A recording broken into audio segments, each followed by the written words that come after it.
Ceci est Taïwan, également connu sous le nom de République de Chine. Dans certaines zones, seulement 1,9 km d'océan sépare Taïwan de son gigantesque voisin, la République populaire de Chine. Maintenant, en regardant l'écran, cela peut vous sembler confus. Comment peuvent-ils être tous deux officiellement République de Chine? C'est là qu'entre en jeu la raison de toute cette invasion. En réalité, il n'y a pas deux Chines. En quelque sorte, c'est déroutant. Voici donc un bref résumé. Au début, il n'y avait pratiquement aucune tension entre les deux territoires. Mais cela, c'était avant l'arrivée du colonialisme. Quand Taïwan fut prétendument découverte par des marins portugais au XVIe siècle, les îles étaient déjà peuplées d'autochtones. Plus tard, quand la Compagnie néerlandaise des Indes orientales s'est installée dans le sud-ouest de Taïwan, en 1626, elle a recruté des ouvriers chinois pour travailler aux côtés des habitants déjà présents sur les plantations de riz et de sucre de la Compagnie. En 1885, Taïwan a été déclarée province de l'Empire Qing après que l'armée chinoise a libéré l'île des colonialistes européens, devenant ainsi une province sous un empire chinois. Les ouvriers chinois restés sur l'île ont coexisté avec les Taïwanais autochtones qui étaient là depuis le début. La présence chinoise sur l'île a augmenté, menant à l'adoption du mandarin comme langue officielle, constituant ainsi le premier argument historique de la Chine pour revendiquer Taïwan. Après la défaite à la première guerre sino-japonaise, en 1895, la dynastie Qing est tombée sous contrôle japonais jusqu'à la fin de la Seconde Guerre mondiale. Pendant cette période de contrôle, en 1911, un groupe de révolutionnaires du sud de la Chine a mené une révolte réussie contre la dynastie Qing, établissant à sa place la République de Chine, qui incluait également Taïwan. Puis vint la guerre civile chinoise de 1927 à 1949 entre le gouvernement dirigé par le Parti nationaliste chinois de la République de Chine et le Parti communiste chinois, ou PCC en abrégé. Comme nous le savons évidemment, le PCC sous Mao Zedong a pris le contrôle de la République de Chine, désormais indépendante, et l'a déclarée République populaire de Chine. Et environ 2 millions d'officiers et de soldats du Parti nationaliste, ainsi que de nombreux civils et réfugiés, se sont retirés de la Chine continentale vers l'île de Taïwan. Au départ, cela devait être temporaire afin de se regrouper, de se fortifier et de reconquérir le continent. Après avoir compris qu'ils ne pouvaient pas gagner, ils sont devenus la République de Chine, axée sur la modernisation et le développement de l'île. Ils se voient désormais comme distincts de la Chine continentale, avec leur propre constitution et des dirigeants élus. Cependant, la République populaire de Chine considère toujours Taïwan comme partie de son territoire en raison de leur histoire commune. Le Parti communiste chinois a même un nom pour cela. Le principe d'une seule Chine, la position selon laquelle il n'existe qu'un seul État souverain sous le nom de Chine, avec la RPC comme seul gouvernement légitime de cette Chine, et Taïwan en tant que partie inaliénable de celle-ci. La République populaire de Chine a même adopté une loi en 2005 qui déclare que la réunification de la mère patrie est le devoir sacré de tout le peuple chinois, y compris par des moyens non pacifiques si nécessaire. Cela nous amène donc à aujourd'hui. Le président chinois Xi Jinping a déclaré que la réunification avec Taïwan devait et serait accomplie, et il n'a pas exclu le recours possible à la force pour y parvenir. Les choses deviennent intéressantes, car la Chine est aujourd'hui clairement le deuxième pays le plus puissant. Sur le papier, elle peut facilement prendre Taïwan seule. Comme je l'ai dit, ils sont le deuxième pays le plus puissant, plus fort que tous, sauf l'Amérique. L'Amérique ne laissera pas Taïwan tomber facilement. Le rôle des États-Unis reste flou, mais c'est ce qu'ils souhaitent. Leur position est la politique d'une seule Chine, affirmant qu'il n'y a qu'une Chine de chaque côté du détroit de Taïwan et que Taïwan en fait partie, sans remettre cela en cause. Cependant, en même temps, ils entretiennent des relations non officielles avec Taïwan depuis 1979 et ont déclaré, que ce soit par l'intermédiaire de George W. Bush en 2001 ou de Joe Biden en 2022, que les États-Unis interviendraient militairement si la Chine envahissait Taïwan. Mais chaque fois que cela se produit, les responsables de la Maison-Blanche s'empressent de réaffirmer qu'il n'y a eu aucun changement de politique par rapport à la politique d'une seule Chine. Ce type de stratégie est connu sous le nom d'ambiguïté stratégique, où le langage cryptique du message vise à décourager à la fois une déclaration d'indépendance de Taïwan et une invasion chinoise. Cela a bien fonctionné jusqu'ici, mais les États-Unis aideraient-ils vraiment Taïwan en cas d'invasion chinoise? D'abord, voyons pourquoi Taïwan est important pour eux. L'Amérique, fière d'être la nation la plus puissante, dépense près d'1 billion de dollars annuels pour son armée et la R&D afin de conserver sa suprématie. La domination est cruciale pour eux, or, comme déjà dit, la Chine est la seconde puissance mondiale, ce qui menace directement la domination géopolitique des États-Unis. Les deux pays mènent des batailles d'influence mondiale, de l'Amérique latine à l'Afrique, en Europe, et surtout dans la complexe région Asie-Pacifique. Et Taïwan, étant situé dans cette région et littéralement juste à côté de la Chine, en fait un véritable trésor pour les États-Unis en termes de positionnement stratégique. Elle peut servir de base aux opérations militaires américaines et à la collecte de renseignements, renforçant la sécurité régionale et protégeant les intérêts des États-Unis. Si la Chine contrôlait Taïwan, elle menacerait les bases navales américaines à Guam et au Japon et contrôlerait des routes commerciales clés entre l'Asie du Sud-Est et le Japon. Ce n'est pas tout, mais l'économie de Taïwan est également extrêmement importante. Une grande partie des équipements électroniques utilisés au quotidien dans le monde, comme les téléphones et les ordinateurs portables, fonctionnent grâce à des puces informatiques fabriquées à Taïwan, y compris pour Apple. Une seule entreprise taïwanaise, la Taiwan Semiconductor Manufacturing Company, produit plus de 60% des semi-conducteurs mondiaux et plus de 90% des plus avancés au monde. Donc, non seulement pour l'Amérique, mais aussi pour le reste de ses alliés occidentaux, Taïwan ne peut tout simplement pas tomber. Ils ne doivent pas tomber entre les mains de la Chine car ils sont essentiels aux chaînes d'approvisionnement mondiales. Que se passerait-il si la Chine envahissait Taïwan? Une superpuissance convaincue que l'unification est une destinée, face à une autre qui refuse absolument l'union de l'île et du continent, réunit tous les éléments d'une troisième guerre mondiale. Tout le monde sait que la puissance militaire chinoise dépasse largement celle de Taïwan. Regardez ce graphique comparatif. Et la Chine ne manque pas de le rappeler aux Taïwanais en faisant voler des avions dans leur espace aérien sans s'identifier. La côte de Taïwan compte désormais plus de navires de la marine chinoise que jamais. D'après les responsables américains, la survie de Taïwan face à une invasion chinoise repose sur la stratégie du porc-épic. Il s'agit de doter Taïwan de nombreux missiles anti-navires, munitions anti-chars, et armes de défense aérienne pour permettre une campagne de survie et d'usure prolongée. Tel un porc-épic, cette stratégie donne à la partie la plus faible le potentiel d'infliger assez de dégâts pour dissuader un agresseur plus puissant. Nous avons vu cette approche être validée par les leçons tirées de la guerre de la Russie contre l'Ukraine, où l'Ukraine a tenu tête à la Russie en utilisant des armes mobiles fournies par l'étranger. Nous savons que l'Occident a été très disposé à accorder un chèque en blanc à l'un de ces pays luttant contre un agresseur. Ces capacités affaibliraient considérablement une invasion chinoise. Mais plus important encore, elles donneraient à Washington le temps d'intervenir avant que Pékin n'achève et ne consolide sa conquête. Si l'Amérique a le temps de reconstituer ses forces et bases là-bas, la bataille sera vraiment serrée. Impossible de savoir comment la Chine attaquerait Taïwan, mais il n'existe qu'une seule option, une invasion maritime. C'est le moyen le plus plausible de déplacer des tonnes de soldats sur le continent. Cela pourrait ressembler à la Chine lançant un vaste déploiement de forces amphibies durant plusieurs mois près des villes côtières proches de Taïwan. Les services de renseignement américains et taïwanais détectent cela et prennent des mesures de préservation des forces. Les politiciens et chefs militaires sont placés sous protection.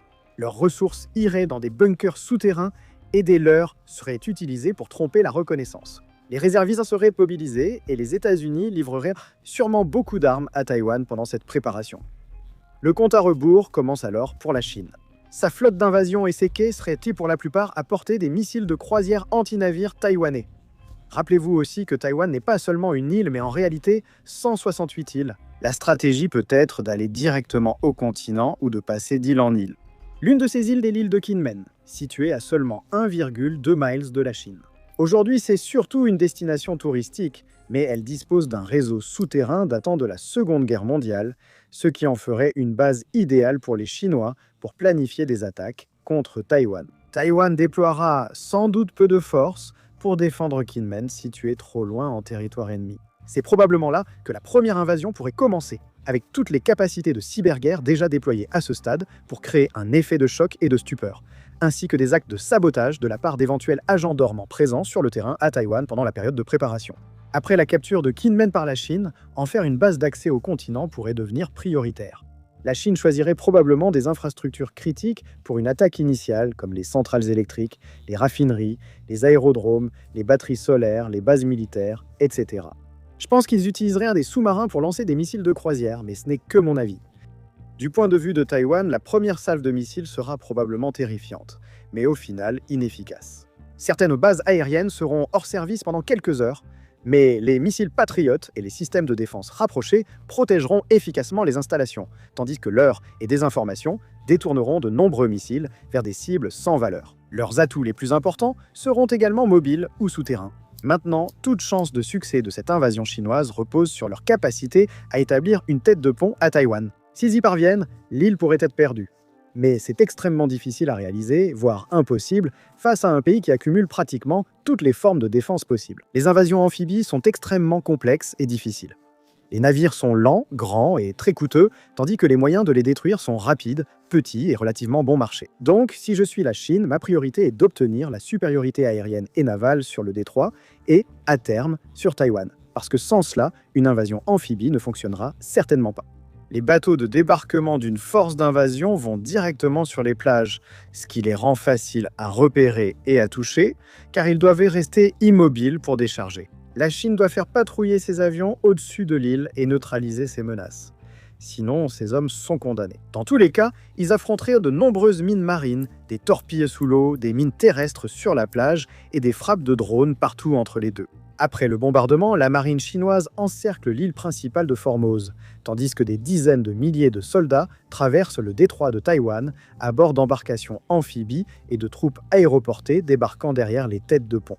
À partir de là, ils devront faire face à une population importante qui, comme en Ukraine, est prête à mourir pour son pays. Rappelez-vous que lorsque vous êtes du côté défensif, le moral et le patriotisme pour se battre sont toujours beaucoup plus forts. Si l'ouest de l'île est très fortifié, l'est est protégé par la chaîne de montagnes centrale, rendant l'attaque des retranchements taïwanais par l'armée chinoise extrêmement difficile. Et lorsque vous ajoutez à cela l'Amérique qui met tout son poids militaire derrière la défense de Taïwan, en supposant qu'on leur laisse suffisamment de temps pour venir en aide, alors le succès de la Chine devient quasiment impossible. Et c'est ça le point. La conquête de Taïwan doit être rapide, sinon il n'y a vraiment aucune chance de succès. C'est en partie la raison pour laquelle la Russie a eu autant de succès en annexant la Crimée en 2014, parce qu'ils sont simplement arrivés, ont pris le monde par surprise et ont exécuté leur prise de contrôle rapidement avec une résistance minimale. Le problème, c'est que Taïwan est très armé. Il ne pourrait pas bombarder l'île longtemps pour détruire ses défenses aériennes et anti-navires, donc il subirait de lourdes pertes. Peu importe la taille de votre armée, si vous n'avez qu'un millier de navires et que l'île à envahir dispose de 10 000 missiles anti-navires, bien que le bombardement, l'encerclement et l'invasion terrestre de Taïwan soient le scénario le plus probable pour en prendre le contrôle direct, un blocus est aussi une option. Cela pourrait même être fait simultanément à l'invasion ou avant. Ne vous y trompez pas, mener un blocus même sans tirer un seul coup de feu reste un acte de guerre selon le droit international. Comment cela pourrait se passer? C'est qu'après une série d'exercices militaires de plus en plus provocateurs, ce que la marine chinoise fait déjà tout le temps, la marine chinoise passerait de cette position à couper les voies maritimes entrant et sortant de Taïwan. Cela se ferait sous de faux prétextes, comme la Russie l'a fait pour envahir l'Ukraine. Mais c'est la façon la plus plausible. Le problème, cependant, c'est que vous ne pouvez pas simplement dire que vous allez imposer un blocus à un pays. Il faut aussi le faire respecter. Les eaux entourant Taïwan figurent parmi les plus fréquentées pour le trafic maritime. De nombreux navires, pas seulement à destination de Taïwan, traversent les détroits. Il est donc impossible de tirer sur n'importe quel navire dans cette zone. Il faut patrouiller, intercepter, monter à bord et potentiellement saisir des navires des marchands. Une tâche logistique difficile même si la Chine avait une domination navale totale dans la région. Les risques de malentendus avec un navire japonais ou coréen peuvent facilement dégénérer, sans parler des navires américains. Les Américains ont toujours défendu le droit de leurs marchands à commercer partout dans le monde, prêts à se battre pour cela. Que se passe-t-il s'ils escortent des fournitures vers Taïwan? Un blocus ne sert à rien si un allié de l'ennemi peut encore l'approvisionner. Il devrait alors attaquer les États-Unis. Ensuite, tout peut arriver. Nous savons cependant que le monde entier serait sûrement furieux contre la Chine. Quoi qu'il arrive, même sans tirer un seul coup de feu, les tarifs d'expédition et les assurances coûteront beaucoup plus cher à cause de la traversée d'une zone de guerre, ce qui nuira aux économies de ses voisins. Et est-ce que tu veux vraiment énerver le Japon qui augmente fortement ses dépenses de défense de 60% dans les années à venir? Ou la Corée du Sud, désormais parmi les principaux fournisseurs d'armes mondiaux? Il est impossible qu'il reste inactif face à un blocus chinois du détroit. Cependant, la Chine aurait tout de même beaucoup de moyens de pression. Les sanctions imposées à la Russie par les États-Unis, l'Union européenne, l'OTAN et d'autres ne seraient pas efficaces contre la Chine. Le monde dépend bien plus de l'industrie chinoise que de la Russie. Des restrictions majeures nuiraient autant à la Chine qu'au reste du monde. S'ils parviennent d'une manière ou d'une autre à imposer un blocus réussi de Taïwan, ce serait préjudiciable. Taïwan n'est autosuffisant qu'à 33% pour l'alimentation et importe 98% de son énergie, révélant une faiblesse majeure. Il est toutefois peu probable que les États-Unis restent inactifs. Et de plus, la Chine a besoin de s'emparer rapidement de Taïwan et un blocus ne permettra pas d'y parvenir. Ce qui joue aussi en faveur de Taïwan, c'est que s'il continue d'accumuler autant de missiles, cela pourrait constituer une dissuasion potentielle pour empêcher la Chine d'attaquer, sinon il risquerait de tirer et de détruire le pays aussi. D'un autre côté, cependant, agir ainsi ferait perdre à Taïwan la sympathie dont elle bénéficie. S'il reste purement défensif et que la Chine n'arrive pas à mener une invasion efficace, cela met une immense pression externe et interne sur le PCC. Si la Chine revendique des dégâts dus à des frappes taïwanaises, elle peut manipuler l'histoire pour son public et remonter le moral. Ce qui est certain, c'est qu'il s'agit d'une guerre extrêmement complexe et coûteuse qui devrait détruire plus de 2,6 billions de dollars de commerce mondial. Cela représente 3% du PIB mondial. La Chine a sans aucun doute tiré des leçons et pris note de l'invasion de l'Ukraine par la Russie, de ce qui a mal tourné, de la réaction du monde et de tout le reste que l'on peut imaginer. Il ne fait aucun doute que s'ils envahissent Taïwan un jour, ce sera bien plus calculé. Les services de renseignement américains estiment que Xi Jinping a ordonné à son armée d'être prête à envahir Taïwan d'ici 2027. Et c'est à ce moment-là qu'ils auront tous les navires dont ils auraient besoin pour l'invasion. En attendant, chaque année qui passe, la Chine rattrape progressivement les États-Unis en termes de puissance économique et militaire, réduisant l'écart entre eux et rendant la guerre de plus en plus équilibrée. La dernière participation réelle de la Chine à un conflit armé date de 1979, lors de la guerre sino-vietnamienne, qui ne fut pas vraiment un succès. Depuis, ce ne sont que manœuvres et exercices. Qui sait comment ils agiraient vraiment au combat? Si cela se terminait par une guerre nucléaire, nous serions tous morts. Merci de votre attention.